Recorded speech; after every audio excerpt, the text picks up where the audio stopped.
presentar el trabajo que estamos haciendo en una nueva vacuna, que yo creo que lo que querré transmitiros a lo largo de la charla es que una nueva vacuna es un proceso muy difícil, un proceso científico que se va a basar en todos los conocimientos que tenemos anteriores, por supuesto, vamos a utilizar muchas piedras angulares de todo lo que se ha hecho anteriormente, habrá que construir unos nuevos puentes para ir a sitios que no conocemos para conseguir algo que de verdad funcione mejor.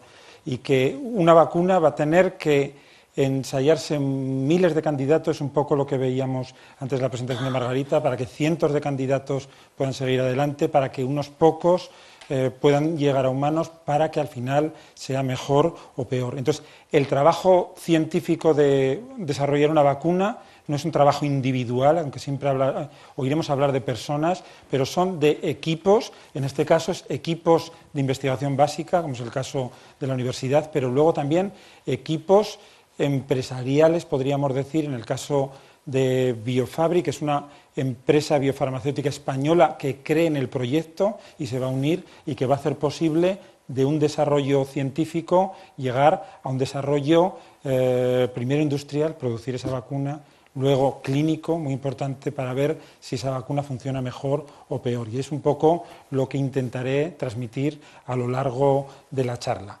La vacuna es Mycobacterium tuberculosis vacuna, es el prototipo de vacuna con la que estamos trabajando y lo que vamos a hablar a lo largo de toda la charla. Tuberculosis, pues da vergüenza hablar de números, de millones de muertos en una enfermedad que creemos muy antigua, erradicada y para nada.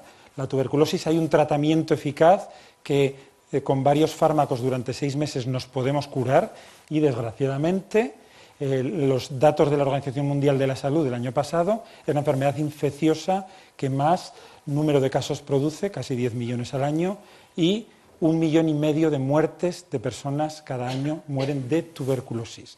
Nosotros estamos acostumbrados a las cifras de nuestros padres que nos decían que era una enfermedad muy grave, pero ahora, como tenemos 20 casos por 100.000 en Europa y la podemos tratar, nos hemos olvidado un poco de ella. Pero la realidad es que hay países donde la incidencia es la misma que teníamos en el siglo XVII, siglo XVIII en las grandes ciudades, como puede ser Madrid, París, que 1 de cada 100 personas al año moría de esa enfermedad, y tenemos países como es África del Sur, en determinadas regiones donde eso está pasando hoy en día.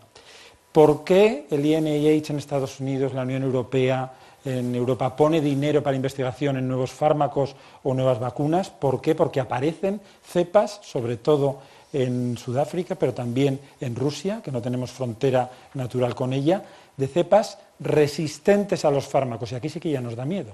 Y queremos encontrar una vacuna de que funcione mejor. Entonces, toda la investigación para enfermedades que podemos denominar de la pobreza, SIDA, malaria, tuberculosis, las empresas no están interesadas y son sobre todo la inversión pública la que hace que estas investigaciones avancen. Y es un poco la historia de lo que vamos a contar. La tuberculosis, a diferencia de malaria o de SIDA, existe una vacuna que estamos utilizando, pero es una vacuna de hace prácticamente 100 años que la desarrollaron un médico, Calmet y Guerin, que por eso se llama el bacilo de Calmet y de Guerin, que en aquella época lo que vieron es: vamos a hacer una vacuna a partir de una cepa virulenta aislada de las vacas. ¿Por qué decidieron ellos hacerlo de las vacas? Porque a 100 años después de que Jenner había descrito el virus de la vacuna aislada de las vacas que protegía contra la viruela humana. Y además, ¿qué pasa a principios de siglo antes de la pasteurización? La transmisión de tuberculosis por leche en humanos era muy frecuente. Y por lo tanto, ellos lo que deciden, el veterinario con el médico, ¿qué se puede hacer en la época? Durante 13 años subcultivan esa bacteria en el laboratorio. Sabemos tanto los virólogos como los bacteriólogos que al crecer en un medio rico se va acostumbrando a ese medio y lo que se hace es menos virulenta. Pues bien, durante 13 años tarda en crecer entre 3-4 semanas esta bacteria, hacen cada 3 semanas o cada mes un subcultivo de esa bacteria y en 13 años tienen la vacuna BCG. ¿Qué es lo bueno también para una enfermedad infecciosa? Tener un modelo animal. Y en el caso de la tuberculosis, lo que idearon con el veterinario es una infección con Mycobacterium bovis en vacas, y estas vacas que se infectaban el 50% morían y 4 se ponían muy enfermas. Probaron esta cepa atenuada derivada de Mycobacterium bovis, y aquí tenemos la vaca que no se vacunó y el resto de vacunadas que todas sobrevivieron. Por lo tanto, al tener un modelo animal, si tuviésemos ese modelo en VIH, si tuviésemos ese modelo en malaria, seguro que se podrían desarrollar vacunas mejores. Entonces ellos desarrollaron su modelo animal y fueron adelante. ¿Qué es la cobertura actual de la vacuna BCG? Pues como vemos, aquí es un mapa del año 12, no nos vacunamos ni en Estados Unidos, Canadá, Europa, Australia, pero el resto de países hay una cobertura vacunal que es enorme. Desde los años 90 prácticamente tenemos una cobertura casi cerca al 90% en todo el mundo. Y esta vacuna se sigue utilizando. ¿Por qué se sigue utilizando? Bueno, primero, la eficacia la demostraron Calmet y Guerin por vía digestiva, también como se transmitía la tuberculosis a principios del siglo pasado, en 50.000 niños, que lo que vieron estos niños vacunados, la mortalidad era inferior al 2%, mientras el 25% de los niños que no estaban vacunados morían. Por lo tanto, era eficaz. Pasaban del ensayo en animales al ensayo en humanos. En 5 años tuvieron estos ensayos clínicos. Entonces, hoy lo que sabemos es que es eficaz en los niños con las formas severas de tuberculosis, pero esta vacuna BCG no protege contra las formas pulmonares. Y es lo que tenemos, 1,5 millones de muertes al año por transmisión respiratoria de esta enfermedad que se sigue transmitiendo. Por lo tanto, necesitamos una protección en formas pulmonares en adultos, y necesitamos que, además de en los niños, en los adolescentes, que van a ser los que van a estar transmitiendo la enfermedad por vía respiratoria, esa vacuna proteja. ¿Cómo podemos pensar en hacer nuevas vacunas? Es lo mismo que cualquier medicamento, y lo que nos hablaba antes Margarita, primero hay que descubrir qué moléculas, da igual que sea un fármaco que una vacuna, tenemos miles de candidatos que son posibles vacunas o posibles fármacos, para que en ensayos preclínicos, que va a ser modelos animales, pasen cientos de estos candidatos, y es aquí donde vemos que en Europa, bueno, en España también ha habido inversión en todo el trabajo nuestro de vacunas, en Europa, en Estados Unidos, es cuando se desarrollan estos ensayos preclínicos en modelos animales para pasar unos cuantos candidatos, hablamos de miles de candidatos, cientos de candidatos en animales, para que decenas pasen, que es de los que vamos a hablar ahora, a ensayos en humanos para ver cuál de ellas es más eficaz. En tuberculosis no tenemos un sistema que podemos decir que una vacuna es eficaz. Es lo mismo que en malaria y en SIDA. Tenemos que ir a ensayos clínicos de eficacia en países donde la incidencia es grande para ver si esa vacuna protege o no. No es como hepatitis B, que tenemos un antígeno, que ponemos la vacuna, tenemos anticuerpos y sabemos que estamos protegidos. Aquí no. Aquí son ensayos clínicos que tenemos que ver en sitios donde la enfermedad es endémica. Y además, al tener otra vacuna, siempre va a tener que ser mejor que la actual vacuna BCG. Nuestro patrón oro, todos los ensayos clínicos que se tienen que hacer siempre van a estar comparados porque todos los ensayos clínicos, aparte de que una vacuna sea segura, tenemos que ver que da un beneficio a esa persona y va a tener que proteger mejor que la actual BCG. Lo ha contado un poco Margarita, fase 1, cuando ya llegamos a humanos, vamos a ver los tiempos, un poco de lo que hemos tardado con la vacuna de tuberculosis, pero sería seguridad e inmunogenicidad, decenas de personas, en centenas de personas veremos seguridad, inmunogenicidad y dosis, y la fase tercera sería la eficacia, que va a tener que ser, al final, para que esa vacuna sea aprobada por las agencias del medicamento, o más segura, o proteger mejor que la actual BCG, que es lo que tenemos. Entonces, ensayos preclínicos en Europa. Los ensayos preclínicos, estamos hablando del año 2000, en el año 2000 pensábamos que podíamos conseguir una vacuna, bueno, en el año 2000 las primeras vacunas que se estudiaron fueron con subunidades, es decir, un solo antígeno, y no queríamos vacunas vivas por la reactogenicidad que pueden poner en el sitio de vacunación, por efectos secundarios en niños inmunocomprometidos. Entonces se trabajó mucho en vacunas subunidades, y en el proyecto, el primer europeo del 5º programa marco, más de 100 vacunas, subunidades se probaron y muy poquitas vacunas atenuadas. Pero ninguna de estas vacunas, desde el año 2000 al 2005, mostró una mejor protección que la actual BCG. Entonces, se creó el concepto de Prime Boost, en inglés, que sería en castellano una primera vacunación con BCG al nacimiento, porque BCG es una bacteria viva que la podemos poner, cuando explicaba antes Margarita, el nivel de los anticuerpos que tenemos de la madre el primer año, al ser una vacuna viva atenuada, se puede vacunar y está replicando en el sitio de vacunación y en el ganglio, de tal forma que no es necesario esperar a que se pierdan anticuerpos de la madre. Se puede poner desde el nacimiento. Entonces, sería la estrategia de refuerzo de BCG al nacimiento y luego con estas subunidades aumentar la inmunidad para aumentar la eficacia de lo que es BCG. Y otros laboratorios trabajamos con vacunas en las que buscábamos era mejorar la eficacia de la vacunación de BCG y poder sustituir a esta vacuna.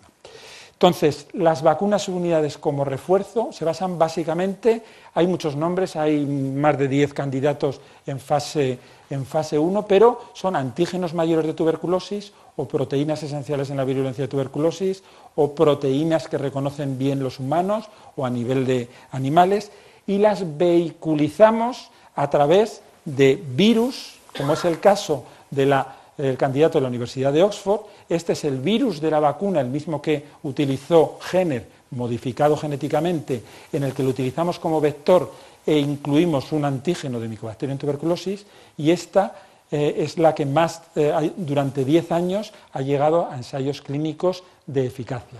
Otros laboratorios han utilizado adenovirus, con antígeno 85 también, y actualmente, como los adenovirus humanos parece que están reconocidos por la propia persona, también se utilizan adenovirus de chimpancé, adenovirus de otras especies que portan antígenos de Mycobacterium tuberculosis.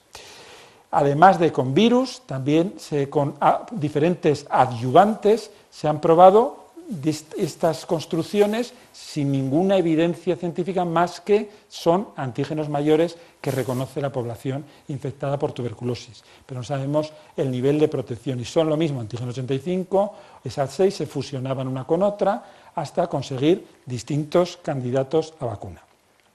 Y esta es el número de vacunas que están actualmente en ensayos clínicos en humanos, en la fase 1, decenas, fase 2, centenas, o fase 2B, que es prácticamente la 3, de eficacia en miles. Y esta es la vacuna de Oxford, que durante 10 años se realizaron más de 23 ensayos clínicos con esta vacuna, hasta llegar a la vacuna de eficacia. Aquí vemos los otros son híbridos o bien con diferentes adyuvantes, con diferentes virus, y en el año 2013 se publicó el estudio en Sudáfrica de la vacuna de Oxford, en el que tras 3 años de estudio en 3.000 niños, se estudiaron 1.500 vacunados con BCG y 1.500 con BCG más MVA, se vio que 30 niños tenían tuberculosis en el lado vacunado con BCG y 33 niños con el lado vacunado con MVA. Por lo tanto, la vacuna no fue eficaz. Pero eso fue un estudio realizado por Helen McShane de la Universidad de Oxford, pero lo realizó la doctora Michelle Tameris en Worcester, que es en Sudáfrica, estableciendo un sitio de vacunación en el que podemos saber que durante 3 años de estudio una nueva vacuna se puede ensayar y se puede saber si funciona o no. Esto es muy importante a nivel de la Unión Europea, por ejemplo, todos los proyectos que está financiando es en colaboración de todos los grupos que estamos trabajando en vacunas. ¿Qué quiere decir esto? Que si alguien tiene un fallo en la vacuna, el resto de vacunas va a poder utilizar el sitio para los ensayos clínicos y la idea es que a lo largo de los años consigamos un candidato a vacuna que funcione. Y vamos a hablar de los candidatos a vacuna que son vivos, hay otro más, que es el caso del VPN, que es una vacuna derivada de BCG en el que se inserta un gen de listeria, de otra bacteria, que lo que pretende es que el macrófago se libere BCG y pueda reconocer intracelularmente esta patente. Por lo tanto, es BCG a la que hemos añadido algún antígeno. Y de la que vamos a hablar es de MTV-VAC, que es una vacuna totalmente distinta, es empezar desde el principio. No vamos a trabajar con BCG o revacunar a alguien con BCG, sino que vamos a utilizar una vacuna que es derivada de una cepa clínica aislada de humanos de tuberculosis y le vamos a atenuar. ¿Cuál es el racional para la construcción de MTV-VAC?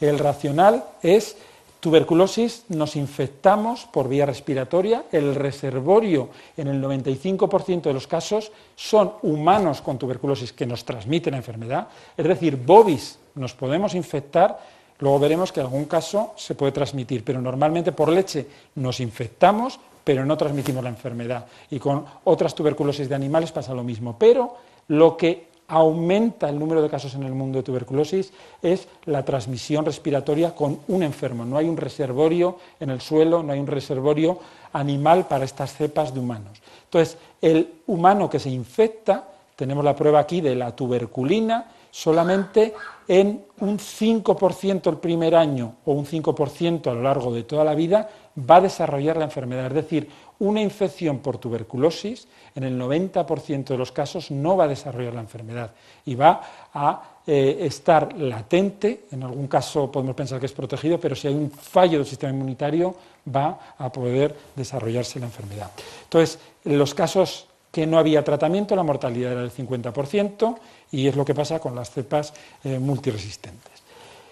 A nivel evolutivo, el bacilo de la tuberculosis. El bacilo de la tuberculosis es un bacilo relativamente nuevo, muy adaptado, tiene muy pocas mutaciones y antes se pensaba que venían de los animales con los que al vivir en pastoreo, los seres humanos, estamos hablando, hay datos de bisontes que tienen tuberculosis de 17.000, 18.000 años, como las pinturas de Altamira, y pensábamos que había pasado a los humanos desde que estos vivían en pastoreo. Pues bien, el estudio evolutivo de las cepas de Mycobacterium en tuberculosis demuestra que no, porque tenemos pérdidas de genes RD, serían regiones diferenciales de deleciones, y vemos aquí que las que van infectando, tenemos ecotipos que prácticamente pueden infectar y producir tuberculosis, aquí tenemos en el ratón, en el oris, en focas, en cabras, hay ecotipos de diferentes mamíferos que tienen tuberculosis hasta llegar al de las vacas.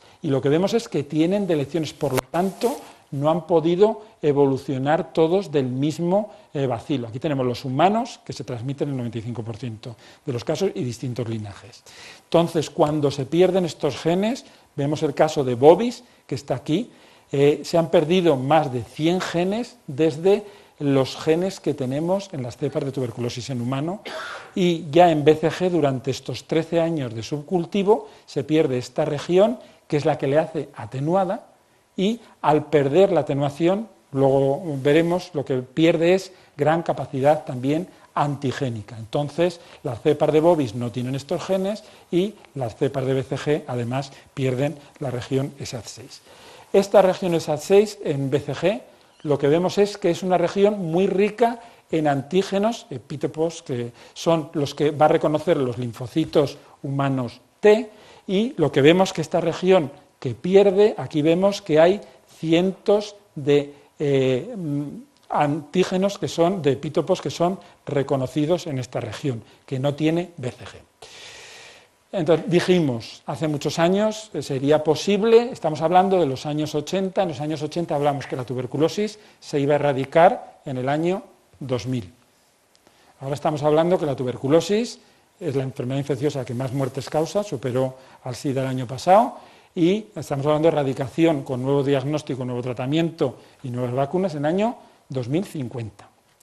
Pues había dos pioneros en la genética, una es en el Albert Institute en Nueva York, que era Bill Jacobs, y otra era la doctora Brigitte Gicquel en Francia, que en el año 85 decide desarrollar la genética de micobacterias. ¿Qué pasa con la genética de E. coli? Hacía 20 años que se había desarrollado, es una cepa que no se trabaja en laboratorio de seguridad biológica, tarda en crecer 20 minutos y tuberculosis tarda en crecer 24 horas. Nadie quería trabajar. Pues bien, la doctora Gicquel fui postdoc suyo durante 5 años, pero hasta que no volví en España 5 años más tarde, no desarrolló el método de inactivación de genes en Mycobacterium tuberculosis, que son los que vamos a hablar ahora para producir cepas atenuadas de Mycobacterium tuberculosis. ¿Qué hicimos nosotros en España a partir del año 90? Con el background que teníamos de biología molecular y lo que habíamos aprendido en Francia, tipamos las cepas de tuberculosis que eran resistentes a antibióticos en España, y desde el año 98 tenemos una base de datos en España que no existe en el resto de Europa, en el que todas las cepas multiresistentes se tipan. ¿Y qué vimos ahí? Aquí vimos algo rarísimo, que al principio nadie se lo creía, no era bovis, porque era una cepa de bovis que se transmitía por vía respiratoria, y eso era anterior al tratamiento antirretroviral del VIH. Era solamente en personas infectadas con VIH, se transmitía esa cepa, y esa cepa produjo más de 100 muertos en nuestro país. Entonces, cuando analizamos esas secuencias de inserción, esos genes que veíamos antes que tienen todas las bacterias, lo que vimos es que esta cepa de bovis tenía una zona extra, y cuando vimos que había un gen que se había activado en esa cepa de Mycobacterium bovis, y al final todos volvemos en vacunas, volvemos a las vacas con el nombre de vacunas, pero fue una casualidad en la cepa de bovis que se transmitía entre humanos, que era muy raro, y lo que vimos era que era un factor de transcripción, que para las bacterias un factor de transcripción lo que va a hacer es que regule la regulación de muchos genes diferentes. Entonces, esto lo vimos en una cepa de bovis, con la tecnología que teníamos de la doctora Jiquel y el estudio que sabemos de las cepas actuales de tuberculosis. Estas serían las que se transmiten en China, sería la cepa Beijing, y esta que se transmite en Europa, América y África, la más frecuente, es un linaje específico más diseminado entre nosotros. Decidimos, en una cepa aislada de un paciente que causó un brote en humanos, inactivar este gen, factor de transcripción, que habíamos visto que estaba hiperactivado en la cepa de bovis. Cuando inactivamos el gen, insertando un marcador de resistencia. Aquí las agencias de medicamento pues nos dirán que no queremos es un organismo genéticamente modificado, pues una cepa virulenta de Mycobacterium tuberculosis. Cuando inactivamos el gen del factor de transcripción, lo que vemos es que tuberculosis ya no forma esos cordones, tuberculosis no es capaz de replicar en el ratón, y tuberculosis en el macrófago, en las células, y no es capaz de replicar en el ratón. Por lo tanto, la inactivación de este gen en una cepa clínica aislada de humanos produce una gran atenuación. Hemos hecho lo mismo que Calmette y Guérin con sus años de pases en medio de cultivo, pero inactivando el gen que a nosotros nos interesa en una cepa clínica de Mycobacterium tuberculosis. Entonces, es muy importante ver el mecanismo de protección. Estamos hablando, hace falta los desarrollos genéticos, hace falta elegir la cepa. Entonces, el mecanismo de atenuación y protección, estudiamos en este mutante que eliminamos el gen, lo que estudiamos vimos en el año 2006 que este gen regulaba esto es la membrana de Mycobacterium tuberculosis, y en el exterior tenía unos lípidos muy complejos, que son diaciltrialosas, son moléculas extremadamente complejas que tuberculosis produce para engañar al sistema inmunológico. La mutación de FOP hacía que estos lípidos complejos en el exterior se pierdan. Y lo que es más importante, en la secreción de esa región que pierde BCG, está presente SAT6, en el mutante SO2 es el prototipo canamicina resistente, está presente intracelularmente pero no lo secreta. Por lo tanto, pierde lípidos que están en el exterior, no es capaz de secretar factores de virulencia. Actualmente sabemos que genes están regulados directamente, estos son microarrays, son tecnología de hace 7 o 8 años, y ahora ya con secuencia específica sabemos que genes se unen o son regulados indirectamente. Y aquí tenemos un esquema del desarrollo preclínico, que se habla muy fácilmente del desarrollo preclínico, y en el que vemos que hay una atenuación. Lo primero es seguridad. Cualquier cepa, lo que tenemos que ver en esta cepa si era segura o no. Estamos hablando de construcción 2001, y se ve en células que no replica, en ratón que no replica, en ratón inmunocomprometido que no replica, en cobayo, que en tuberculosis es el animal más sensible que existe, con un solo bacilo podemos producir la enfermedad y el cobayo muere. Entonces, con 50 veces la dosis, lo mismo que de una vacuna, vimos que era totalmente atenuado la cepa de SO2. Comparado con BCG, es más atenuada la cepa inactivada con el gen FOP que el BCG. Y luego de ahí pasamos a los ensayos, lo que veíamos, la eficacia en los modelos animales, primero más básicos, en ratón, luego en cobaya y luego en primate. Y tuvimos la suerte desde el año 2001 al año 2012 en colaborar en el grupo de investigación de la Iniciativa Europea de Vacunas. Y estos ensayos no teníamos en la época laboratorio de seguridad biológica, ahora tenemos para ratón, pero no teníamos ni para cobayo ni para macacos. Entonces se hicieron en laboratorios externos, en colaboración, y todos los estudios que tenemos con esta cepa son realizados por otros laboratorios en colaboración. Esto es muy importante para que algo que estás trabajando tú en el laboratorio lo crea la comunidad científica. Esto fue un trabajo, como vemos aquí, prácticamente de 12 años de desarrollo preclínico que para el laboratorio fue muy importante por ver todos los experimentos que estábamos haciendo, cuál era el mecanismo de la vacuna, el mecanismo de protección, pero a nivel preclínico es importante para hacer un dossier de lo que es la vacuna. Y aquí llega el año 2005, como no funcionan las subunidades, ya empezamos a pensar que una vacuna atenuada contra la tuberculosis sería posible.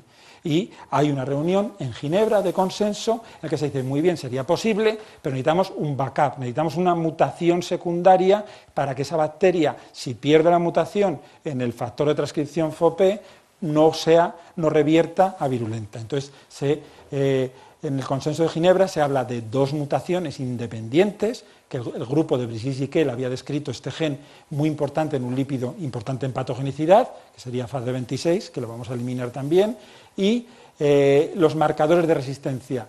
No queremos un organismo, en Europa todavía es un organismo genéticamente modificado, en Estados Unidos no sería genéticamente modificado porque eliminamos genes. Y lo que hacemos en la construcción de MTVVAC es eliminar este marcador de resistencia, hacer una delección estable en el gen FOP y lo mismo en el gen FAD26, y lo que hicimos con la cepa MTVVAC, la construcción final. Es posible hacerlo a nivel de laboratorio, pero costó 3 años. Cada paso en el que tienes que hacer primera mutación, eliminación del gen por recombinación homóloga, que no vamos a hablar prácticamente de detalles. Y a partir de ahí es cuando empieza el desarrollo clínico. Y aquí es cuando entramos en contacto con empresas biofarmacéuticas que quieren trabajar con la vacuna. Esta sería la producción de la vacuna final. ¿Cómo vemos a nosotros actualmente a MTVVAC? MTVVAC, si lo comparamos con la cepa de tuberculosis clínica aislado de humanos, que produce estos lípidos que están al exterior para engañar al sistema inmunológico, que serían regulados por FOP, los pierde aquí. La secreción de este factor de virulencia, que es SAS6, no lo secreta al exterior, pero lo tenemos dentro. Y no hemos hablado en detalle, pero los antígenos 85 se sobreexportan en la cepa atenuada. Y además no tenemos el segundo factor de virulencia, que sería la producción de este lípido complejo, que se denomina DIM. Y este sería el esquema que tenemos actualmente de MTVVAC. Desarrollo industrial es otro mundo. Si nos llegan a decir a nosotros lo difícil que era, yo creo que no nos hubiésemos atrevido nunca en llegar tan lejos, pero luego siempre encuentras colaboradores y gente que va animando lo que son, por un lado, los jóvenes investigadores, que son los que más ilusionados están con el trabajo, y por otro lado, el personal industrial. Aquí tenemos otro veterinario que entra en escena, que es Esteban Rodríguez, que tenía una empresa, dirigía una empresa en Galicia de vacunas para animales. Aquí tenemos el primer desarrollo que hicimos de la vacuna fue con financiación nacional, tanto de la FEICID, con un proyecto de INOCAS, en aquellos tiempos existía Genoma España, y este es el rector de nuestra universidad, con Brigitte Diquel, se firma un acuerdo de colaboración para desarrollar la vacuna, en el que estamos eternamente, bueno, no agradecidos, porque estamos formando un equipo, yo creo que es muy importante. ¿Por qué elegimos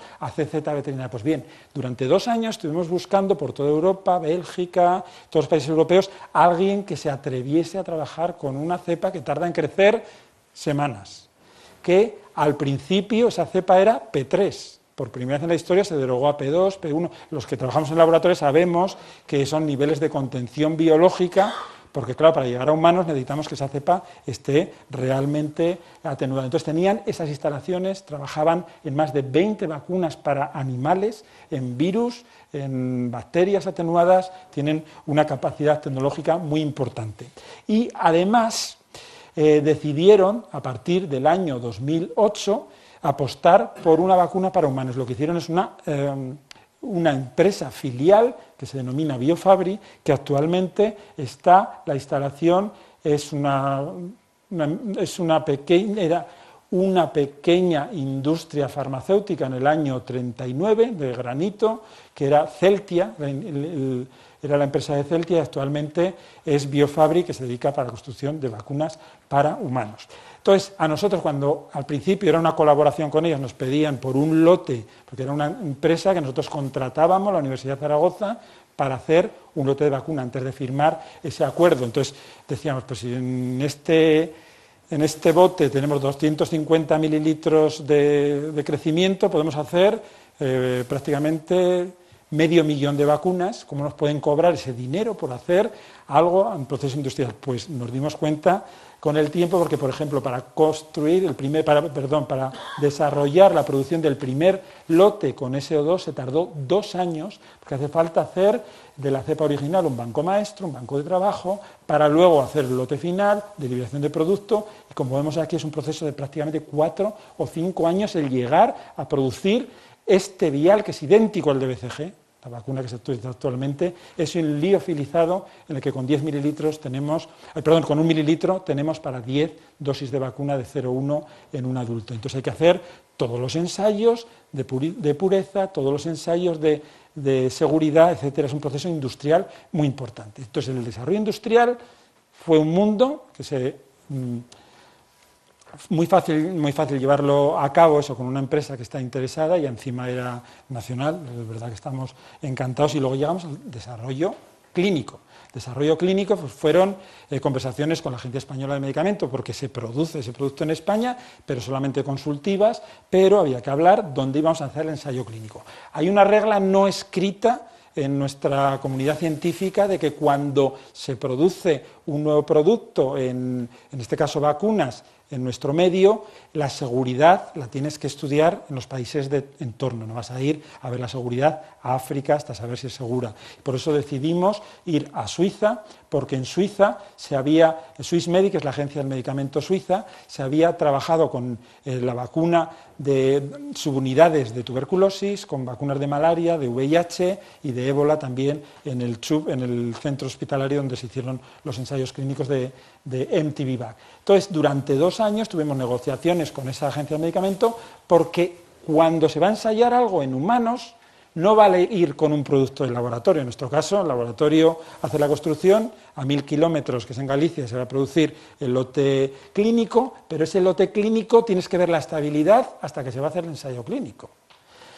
Tienes que hacer en ese lote que va a ir a los humanos una serie de pruebas que te van a pedir las agencias de medicamento, es decir, repetir la eficacia, la seguridad en unos laboratorios externos al tuyo, que van a ser, pues Charles Rivers era en Escocia, la Gel Protection Agency en Cobayos era en Inglaterra, que van a hacer unos estudios independientes que van a hacer el dossier que va a poder ir a clínica. Entonces, durante 2 años se realizó esto y empezó el ensayo clínico en enero del año 2013, que se finalizó con 7 años de seguimiento. Entonces, el ensayo clínico es François Spertini, que también, como digo, realizó VIH, había realizado otras vacunas de ensayos de seguridad y de ébola, y lo que se hizo es aumentar la dosis, es un escalado de dosis en 36 voluntarios sanos. ¿Qué quiere decir esto? Que personas de 18 a 45 años eran o bien estudiantes de medicina o trabajadores relacionados con la salud.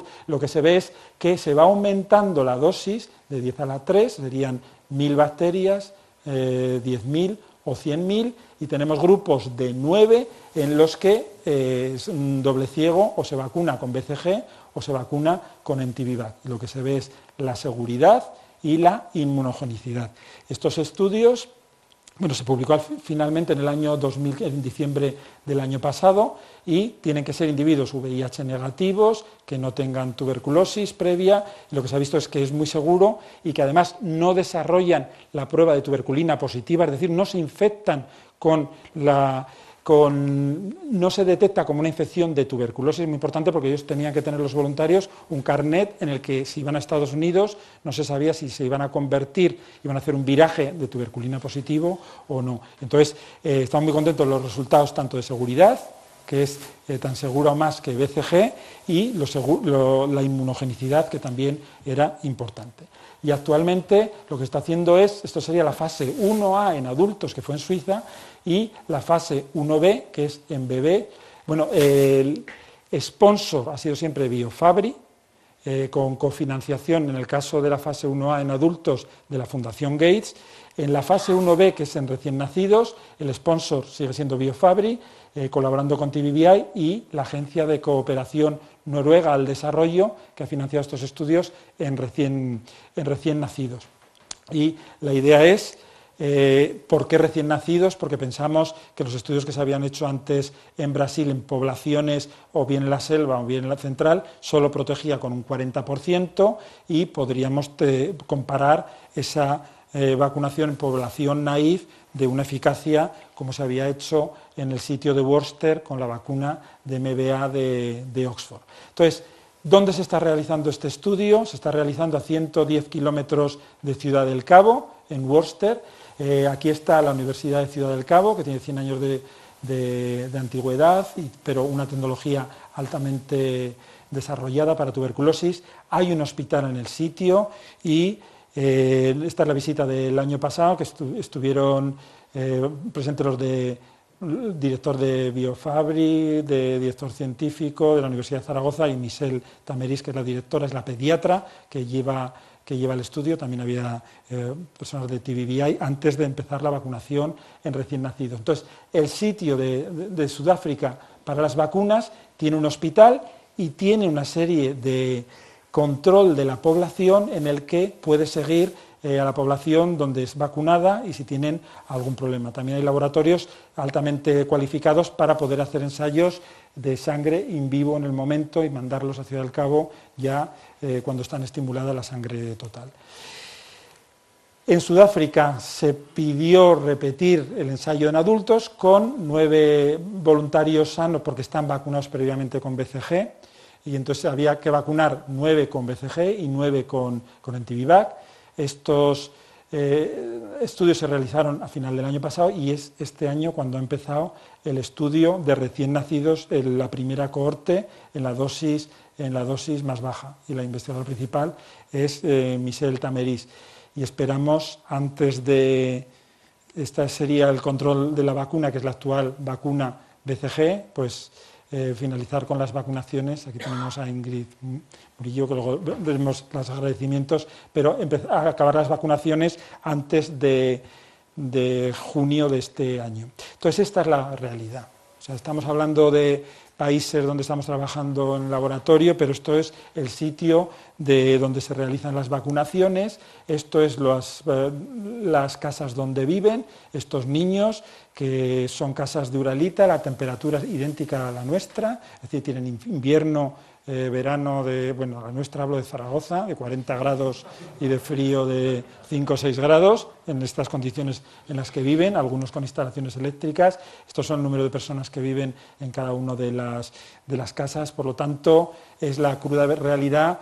Es importante que tienen una clínica donde, si tienen caso de tuberculosis, van a ser tratados, tienen colegios, tienen alrededor de la plaza de Nelson Mandela, que es lo que se llama el sitio, tienen la clínica donde les van a tratar, un hospital antituberculoso, que van a tratarse casos de complicaciones. En el caso de Oxford, de los 3.000 niños, 600 fueron tratados o de diarrea o de neumonía, fueron ingresados en el hospital. Por lo tanto, las condiciones de seguridad son bastante importantes. ¿Por qué queremos trabajar nosotros en una vacuna atenuada contra tuberculosis? Porque pensamos que sería fácil cambiar de una vacuna antigua, que sería BCG, derivada de los animales, a una vacuna que tuviese más eficacia cuando se pruebe. Todavía tenemos un largo recorrido por llevar, porque la idea sería poder utilizar el sistema de producción,